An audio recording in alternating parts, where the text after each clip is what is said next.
Hello friends, ഇന്നൊരു ദോശയാണ് ഉണ്ടാക്കാൻ പോകുന്നത്.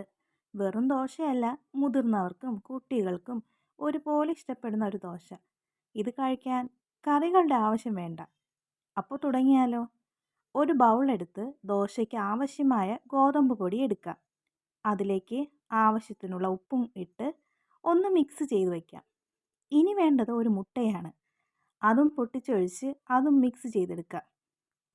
മാവ് കലക്കാൻ ആവശ്യമായ വെള്ളവും കൂടി ഒഴിച്ച് ദോശയ്ക്ക് പരുവത്തിന് കലക്കിയെടുക്കാം. അപ്പോൾ ദോശയ്ക്കുള്ള മാവും റെഡിയായി. ഇനി ഇതിന് കറി വേണ്ടെന്ന് പറഞ്ഞില്ലേ?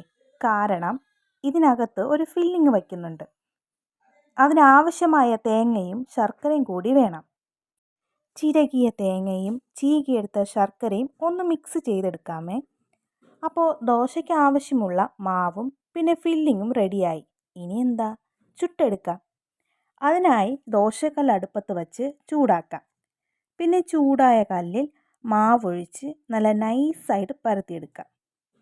ഇനി വെന്ത് വരുന്നത് വരെ വെയിറ്റ് ചെയ്യാം.